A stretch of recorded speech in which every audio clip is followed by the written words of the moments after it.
사도신경으로 주일 예배 시작하겠습니다. 전능하사 천지를 만드신 하나님 아버지를 내가 믿사오며 그 외아들 우리 주 예수 그리스도를 믿사오니 이는 성령으로 잉태하사 동정녀 마리아에게 나시고 본디오 빌라도에게 고난을 받으사 십자가에 못 박혀 죽으시고 장사한 지 사흘 만에 죽은 자 가운데서 다시 살아나시며 하늘에 오르사 전능하신 하나님 우편에 앉아 계시다가 저리로서 산 자와 죽은 자를 심판하러 오시리라. 성령을 믿사오며 거룩한 공회와 성도가 서로 교통하는 것과 죄를 사하여 주시는 것과 몸이 다시 사는 것과 영원히 사는 것을 믿사옵나이다. 아멘.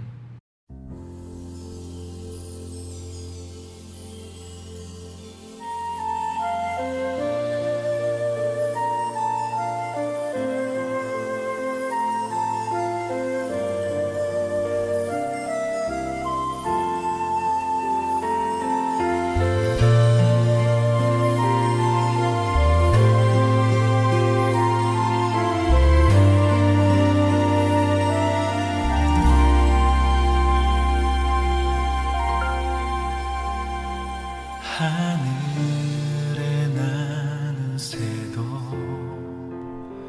주 손길 돌보시네. 온 땅에 충만한 주 사랑으로 내 마음을 덮으소서. 주 나를 주의 영광 위해 모든 사랑 이끄소서. 주의 영광으로 주 말씀 향하여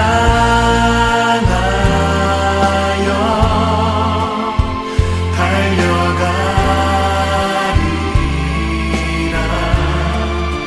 힘도 아니 능도 아니 오직 성령으로 주 얼굴 향하여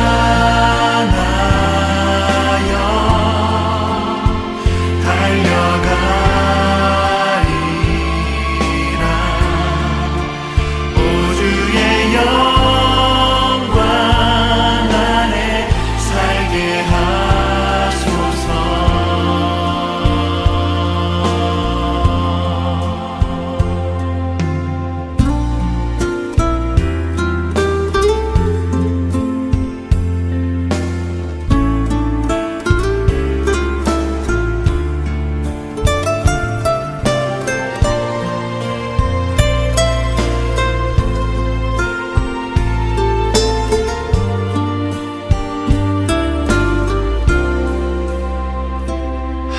하늘에 나는 새도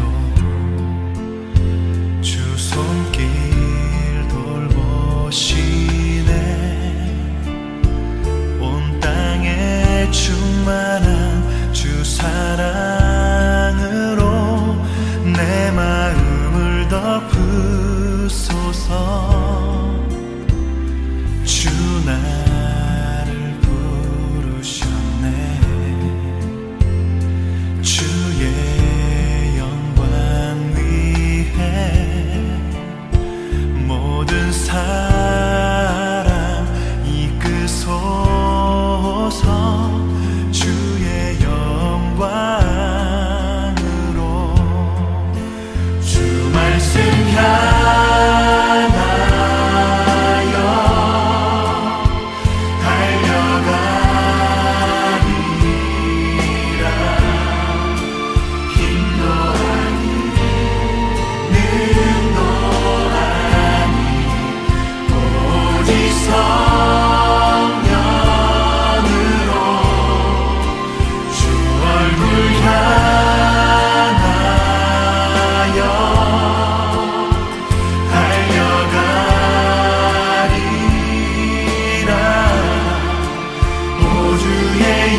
하나님 아버지, 부족한 환경 가운데서도 하나님께 예배하고자 하는 마음을 주시니 감사합니다.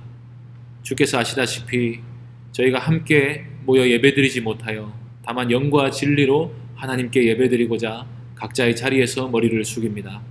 이 시간 부족한 환경이지만 하나님께 예배하고자 하는 자녀들의 영혼을 돌아보아 주시고 하나님의 은혜로 충만하게 하여 주옵소서. 하나님을 경외하는 저희들이 되게 해주시고 하나님의 말씀을 경청하는 저희들이 되게 하여 주옵소서. 하나님이 아니면 살 수 없다는 마음이 저희 가운데 있게 해주시고 이 시간 마음을 모아 집중하게 해주시고 예배 드리는 동안 우리 마음을 흩뜨러뜨리거나 산만하게 하는 일들을 막아 주옵소서. 그리하여 하나님만 바라보고 하나님만 기뻐하는 이 시간이 되게 하여 주옵소서. 마음을 모아 함께 예배드리는 학생들과 교사들 안에 충만히 역사하여 주셔서 말씀으로 영혼들을 위로하시고 고쳐주시기를 바랍니다. 감사드리며 주 예수 그리스도의 이름으로 기도하옵나이다. 아멘. 하나님 말씀 읽겠습니다. 시편 19편 7절에서 14절까지 말씀입니다. 시편 19편 7절에서 14절까지입니다. 여호와의 율법은 완전하여 영혼을 소성시키며 여호와의 증거는 확실하여 우둔한 자를 지혜롭게 하며 여호와의 교훈은 정직하여 마음을 기쁘게 하고 여호와의 계명은 순결하여 눈을 밝게 하시도다. 여호와를 경외하는 도는 정결하여 영혼까지 이르고 여호와의 법도 진실하여 다 의로우니 곧 금 곧 많은 순금보다 더 사모할 것이며 꿀과 송이꿀보다 더 달도다. 또 주의 종이 이것으로 경고를 받고 이것을 지킴으로 상이 크니이다. 자기 허물을 능히 깨달을 자 누구리요 나를 숨은 허물에서 벗어나게 하소서. 또 주의 종에게 고의로 죄를 짓지 말게 하사 그 죄가 나를 주장하지 못하게 하소서. 그리하면 내가 정직하여 큰 죄과에서 벗어나겠나이다. 나의 반석이시오 나의 구속자이신 여호와여 내 입의 말과 마음의 묵상이 주님 앞에 연락되기를 원하나이다. 아멘. 반갑습니다, 여러분. 잘 지내고 있나요? 지난 주일에 고3 졸업 예배를 드린다고 했는데 이렇게 갑자기 대면하지 못하는 상황이 되어서 상당히 안타깝습니다. 그동안 중고등부에서 추억이 참 많았을 텐데 인사도 제대로 못하고 헤어지게 될 것 같아서 이걸 어찌해야 하나 싶은 마음이 있습니다. 내년이 되어서라도 한번 인사할 만한 기회가 있을지 연구를 해보겠습니다. 이전에도 경험이 있지만 오늘 드리는 예배는 예배를 드리는 사람의 의지가 정말 중요합니다. 하나님이 정해주신 날에 하나님 앞에 서 있다 하는 인식을 여러분이 가지고 바른 자세로 예배 드릴 수 있기를 바랍니다. 동시에 여러 가지 하려고 하지 마시고요. 예배에 집중할 수 있는 환경을 만들어 놓으시고 이 시간을 놓치면 예배 없이 주일이 지나가 버리고 마는 거니까 주일은 무엇보다도 하나님께 예배 드리는 날이니까 스마트폰 놓고 여러분이 예배 드린다 할지라도 하나님 앞에 내가 서 있다 하는 마음으로 집중해서 예배 드릴 수 있기를 바랍니다. 지난번에 한번 제가 그리스도인은 경건한 삶을 살아야 된다. 예배 시간에 그런 말씀을 드린 적이 있습니다. 우리가 주일에 예배 드리는 일도 중요하지만 평소에는 우리가 삶으로 예배를 드려야 합니다. 여러분 예배가 뭡니까? 문자적으로는 예를 갖추어서 절하는 것을 예배라 그러는데 절을 하면 나를 낮추고 상대를 높이는 거죠. 우리가 예배를 드리면 하나님께서는 창조주시고 구속주이시고 만물을 다스리시는 주관자가 되신다. 주권자가 되신다 하는 것을 인정한다 하는 것을 말합니다. 그런데 주일에는 하나님이 우리의 주인이십니다 라고 고백을 해놓고 평소에는 하나님이 없는 것처럼 살아간다면 그거는 완벽한 모순이죠. 말씀에 우리가 순종하지 않으면 실제로는 하나님이 우리의 예배의 대상이다 하는 사실을 인정하지 않고 있는 겁니다. 그래서 주일에 드리는 예배 못지않게 삶으로 드리는 예배가 정말 중요한 거죠. 그 삶으로 드리는 예배를 우리가 잘 드리기 위해서는 경건한 생활을 해야 합니다. 여러분 경건은 또 뭡니까?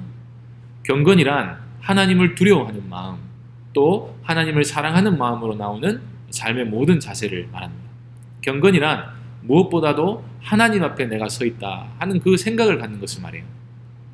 하나님을 두려워하는 마음, 그러면서도 하나님을 또 존경하고 사랑하는 마음을 가져야 그것이 경건이라고 할 수 있는 거죠. 그래야 하나님의 말씀에 비로소 순종을 할 수 있는 겁니다.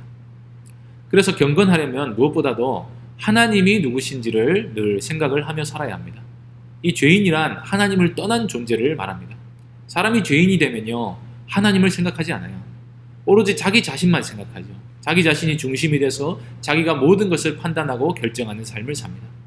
그런데 하나님을 믿는 경건한 사람은 그렇게 하지 않는 거죠. 하나님이 중심이 되어서, 내가 중심이 아니라 하나님이 중심이 되어서 하나님은 어떻게 생각하실까 하는 것을 기준으로 모든 행동을 결정하는 사람, 그 사람을 우리가 경건한 사람이라고 부르는 겁니다. 그런데 우리가 평소에 하나님을 생각하며 산다, 이게 쉬운 게 아닙니다. 먼저 이번 시간에는 그 이유에 대해서 몇 가지를 생각을 해보려고 합니다. 첫째로는 거듭나지 않으면 하나님을 볼 수 없다 하는 것인데, 이게 제일 중요합니다. 불신자들이 하나님을 생각하지 않는 이유는 영적으로 죽어있기 때문입니다. 하나님께 대해서 철저히 죽어있기 때문에 하나님을 생각한다는 게 원칙적으로 불가능한 거죠.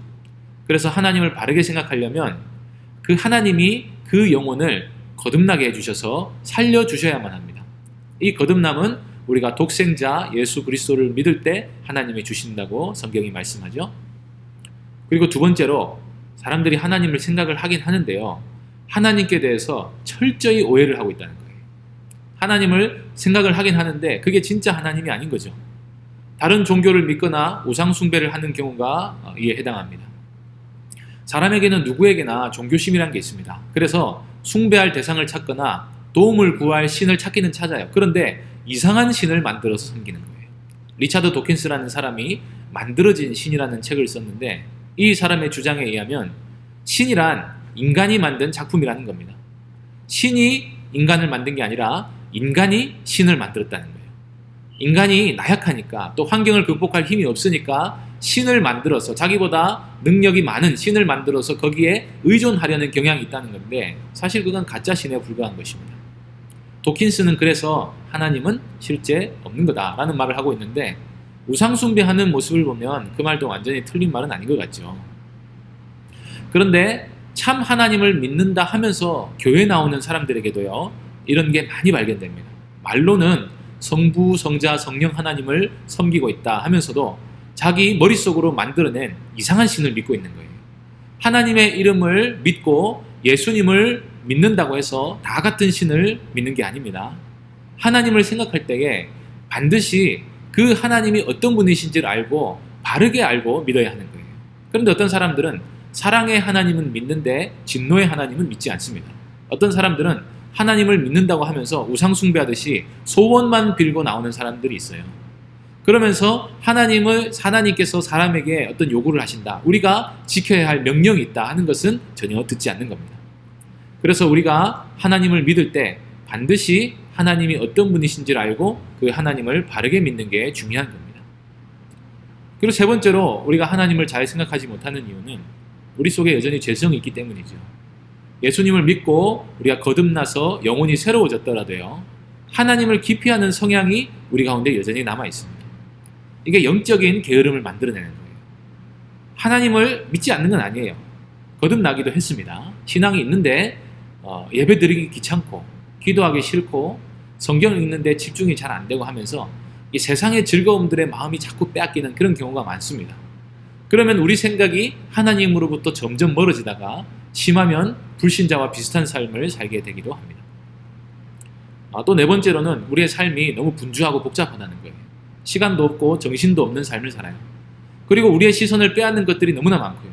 성경책 좀 읽으려고 하면 카톡 오고 전화 오고 알림 뜨고, 기도 좀 하려고 하면 뭐가 또 생각이 나고 검색하고, 이런 식으로 산만하다는 거예요. 그리고 결정적으로 하나님 말고 재밌는 것이 너무 많아요. 사는 게 바쁘고 피곤하고 분주하고 복잡하고 또 재밌는 게 많으면 우리가 하나님을 생각하기가 참 어려워집니다. 그래서 마귀가 이렇게 분주하고 복잡한 세상을 만들어서 신자들이 영적인 생활을 할 수 없게 만든 것이 아닌가, 문화적으로 그렇게 만든 것이 아닌가 생각을 하기도 합니다. 그래서 우리가 경건한 삶을 살기 위해서는 우리가 붙들고 있는 많은 것들을 좀 내려놓고 단순한 삶을 살 필요가 있습니다. 마지막으로 한 가지만 더 언급하면, 우리가 하나님을 잘 생각하지 못하는 이유는 평소에 하나님의 말씀을 잘 듣지 않기 때문입니다. 안 그래도 우리에게 죄성이 있고 세상이 복잡하게 돌아가고 하나님께 대한 오해와 무지로 우리가 충만해 있는데, 말씀을 듣지 않으면 하나님을 바르게 알고 생각한다는 건 정말 안드로메다 같은 이야기죠. 그래서 일주일에 한 번이라도 말씀 듣는 게 정말 중요합니다. 그래서 제가 이제부터 여러분에게 권하고 싶은 이야기를 한 가지 할 건데, 이 코로나 시대에 우리의 신앙생활을 어떻게 바르게 할 것인가, 그 중에서 핵심을 말씀드리려고 합니다. 다름 아닌 바로 매일 성경을 읽으라는 겁니다. 여러분은 하루하루를 어떻게 보내고 있습니까? 무엇으로 하루를 채우며 살아갑니까? 평소에는 학교 공부로 바쁠 텐데 다른 일로 바쁠 친구들도 많이 있을 거고요. 그 중에서 공부를 열심히 하면 모범생이고 훌륭한 학생으로 인정을 받을 수 있습니다. 그런데 공부를 하든 놀면서 시간을 보내든 성경을 읽지 않으면요, 우리의 생각은 반드시 하나님께로부터 멀어지고 맙니다. TV나 인터넷이나 게임이나 유튜브나 세상 공부나 운동이나 그 무엇도 우리의 생각을 하나님께로 데려다 주는 것은 없어요. 사도 요한의 말에 의하면 이 세상에 있는 모든 것이 하나님께로부터 나온 것이 아니고 육신의 정욕과 안목의 정욕과 이생의 자랑에서 나온 것들입니다. 다 땅에 속한 것들이죠. 성경은 우리에게 땅의 것이 아니라 하늘에 있는 것들을 생각을 해야 된다고 말합니다. 이 하늘에 있는 것들을 생각하며 사는 사람이 하늘나라에 가는 거예요. 그런데 하늘에 속한 것들을 생각하기 위해서는 반드시 성경을 읽어야 됩니다. 왜냐하면 성경이 그 하늘로부터 들려오는 음성이니까요. 그리고 그 성경이 하늘에서 하늘의 것들을 생각하게 하는 재료니까요. 이 성경을 읽고 묵상하는 데는 사실 많은 시간이 필요하지 않습니다. 하루에 24시간인데 하루에 10분에서 30분 그 정도만 읽어도 충분합니다. 여러분의 첫 시간을 성경 읽기로 하나님께 드려보세요. 눈을 떠서 첫 시간이든지 자율학습 첫 시간이든지 어디 공부하러 가서 첫 시간이든지, 여러분 10분에서 30분가량 성경을 읽고 시간을 보내면 우리가 하나님을 의식하며 살게 되는 거예요. 그리고 더 나아가서 읽는 데서 그치지 말고 큐티집이나 묵상집 같은 걸 사서 묵상하면 우리의 마음이 하나님께 대한 생각으로 가득 차게 됩니다. 그렇게 해서 우리가 하나님 앞에 서 있는 상태에서 날마다 하나님이 누구신지 바르게 알아나가면 거기로부터 하나님을 믿는 사람답게 우리가 예배하는 삶을 살아가는 능력이 나오는 거예요. 여러분 읽고 생각하고 그게 아무것도 아닌 것 같아요. 별로 생산적인 일이 아닌 것 같죠. 책 읽고 생각하고 묵상하고. 그런데 하나님의 말씀에는 능력이 있습니다. 사람의 생각이라는 건 행동에서 나오는 건데, 사람의 행동이라는 건요 생각에서 나오는 건데, 그 생각을 하나님의 말씀이 바로 잡아주는 거예요. 그러면 그 안에서 사람다운 진정한 삶, 하나님이 원하시는 참된 경건한 삶이 나오게 되는 것입니다. 오늘 읽은 본문에서는 이 다윗이 하나님의 이 말씀이 우리에게 얼마나 많은 유익을 주는지를 말씀해 주고 있습니다. 7절 보세요. 여호와의 율법은 완전하여 영혼을 소성시키며. 여기서 율법은 말하자면 성경 전체를 말합니다. 원래는 토라, 모세오경을 가리키는데 성경 전체로 봐도 됩니다. 이 말씀은 완전하기 때문에 우리의 영혼을 소성시킨다고 하죠. 여기서 영혼이란 우리의 영혼, 우리의 존재 전체를 말합니다. 하나님의 말씀은 완전하기 때문에 우리를 소성시킨다는 거예요. 사람이 자꾸 그 모습이 일그러지고 쇠약해지고 나약해지고 이상해지는 것은 죄를 짓기 때문입니다. 죄가 있기 때문이에요. 어떤 중독에 빠진 사람을 생각해 보세요. 도박 중독이나 알코올 중독에 빠진 사람을 우리가 한 가지 분야에 정통한 전문가라고 말하지 않죠. 사람이 타락했다, 이상하게 됐다, 나쁘게 됐다 그렇게 말합니다. 삶의 질서가 망가지고 무가치한 삶을 자꾸 살면 사람이 죄책감을 느끼게 되고요. 영혼이 비뚤어지고 원망하고 불평이 많아지고 실제로 몸도 많이 망가지게 됩니다. 그런데 우리가 완전하신 하나님의 말씀을 자꾸 대하면 그 말씀이 우리의 온 존재, 영혼뿐만 아니라 우리 몸까지도 소성시킨다, 회복시키신다는 거예요. 하나님의 백성들은 이 사실들을 자주 경험할 수 있습니다. 단지 성경만 읽고 설교만 들었을 뿐인데 영혼이 살아난다는 걸 경험을 하게 되는 거예요. 그리고 또 여호와의 증거는 확실하여 우둔한 자를 지혜롭게 하며, 여기서 여호와의 증거도 성경 말씀을 말합니다. 이 말씀을 확실하대요. 사람들의 말은 확실한 게 없습니다. 100% 믿을만 하다는 말이 어디에 있습니까? 사람들에게서. 과학적 진리라는 것도 자꾸 변해요. 예를 들어서 코페르니쿠스가 나타나기 이전에는 사람들이 태양이 지구를 중심으로 돈다고 생각했어요. 태양이 돈다. 그런데 지금 우리가 아는 지식은 어떻습니까? 지구가 태양을 중심으로 도는 거죠. 우리가 확실히 알고 있다는 게 확실하지도 않을 수 있다 하는 것을 그때 사람들이 경험한 겁니다. 그래서 우리가 가장 확실하다고 믿는 것도 언제든지 붕괴될지 모른다는 거죠. 그러면 우리가 진리라고 믿고 있는 게 거짓일 수도 있는 겁니다. 그런데 하나님의 말씀은 확실하기 때문에 그 말씀의 터 위에 자신의 생각의 집을 지은 사람은 지혜로울 수밖에 없게 되는 거예요. 옳은 생각을 하게 되니까요. 하나님의 말씀은 읽기만 해도 사람을 지혜롭게 만드는 힘이 있습니다.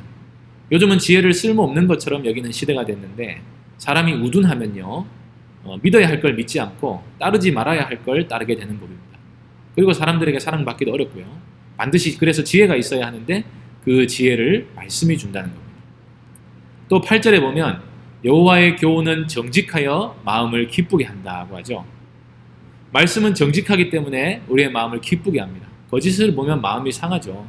그런데 하나님의 말씀은 그 어떤 거짓도 없습니다. 또 여호와의 계명은 순결하여 눈을 밝게 하시도다. 우리가 더러워진 유리창으로 밖을 보면 흐릿하게 잘 안 보이는 것처럼 우리 마음의 눈이 탁하면 모든 게 바르게 보이지 않습니다. 그런데 순결하고 깨끗한 말씀을 통해서 세상을 보면 모든 게 투명하고 분명해 보이는 거예요. 우리 눈이 밝아져서 선악을 바르게 판단할 수 있고 공평하게 판단할 수 있게 하는 말씀이 바로 하나님의 말씀이라는 겁니다. 9절에서는 여호와를 경외하는 도는 정결하여 영혼까지 이른다. 여기서 여호와를 경외하는 도란 하나님을 경외하게 하는 도를 말합니다. 그게 뭡니까? 율법이죠. 율법을 읽고 성경 말씀을 읽으면 우리가 하나님을 경외하는 법이 무엇인지 배우게 됩니다. 이 도는 정결하기 때문에 우리로 하여금 하나님 앞에 영원토록 있을 수 있게 합니다. 그리고 여호와의 법도 진실하고 다 의롭다. 하나님 앞에서는 여호와를 경외하는 도, 즉 방법이나 길에 대해서 말했고 이번에는 여호와의 법에 대해서 말하고 있습니다. 하나님의 말씀은 하나님을 우리가 어떻게 섬기는지 그걸 말해줍니다. 또 하나님의 말씀은 하나님께서 무슨 명령을 하셨는지를 알려줘요. 그런데 하나님의 법을 잘 들여다보면 거기에는 거짓도 없고 불의도 없는 거예요. 진실하고 의로우신 거예요. 세상의 법에 얼마나 거짓이 많고 불의가 많습니까? 이렇게 말씀이 위대하고 흠이 없기 때문에 사람을 기쁘게 하고 순결하게 하고 정직하게 하고 지혜롭게 하고 영혼을 날마다 새롭게 하는 것입니다. 그래서 말씀을 날마다 읽고 묵상하는 데에서 얻어지는 유익은 사실 이루 말할 수 없습니다. 무엇보다 중요한 것은 우리가 이 하나님께 대한 믿음을 말씀을 통해서 갖게 된다는 거예요. 그래서 다윗은 10절에서 이 말씀이 너무나도 귀하기 때문에 금보다 귀하다. 많은 순금보다 더 사모할 것이다. 꿀과 송이꿀보다 더 맛이 달다. 라고 말하고 있습니다. 세상에서 가장 맛있는 것보다 말씀이 더 맛있다고 하는 겁니다. 치킨보다 말씀이 더 맛있습니다. 이 말씀의 맛을 여러분들이 꼭 경험하기를 바랍니다. 이 말씀은 순결하고 정직하고 의롭고 완전하기 때문에 이 말씀을 대하면 우리 마음속에 숨어있던 죄악들이 드러나게 됩니다. 사람이 스스로 죄인인 줄 모르는 것도 말씀을 듣지 않아서 그런 거예요. 깨끗한 거울로 얼굴을 보면 얼굴에 티가 보이고 현미경으로 들여다보면 보이지 않던 더러운 것들이 보이죠. 그런 것처럼 말씀의 거울에 우리 자신을 비추고 말씀으로 우리 자신을 깊이 성찰하면 우리의 죄악됨이 드러나게 됩니다. 11, 12절 보세요. 또 주의 종이 이것으로 경고를 받고 이것을 지킴으로 상이 크니이다.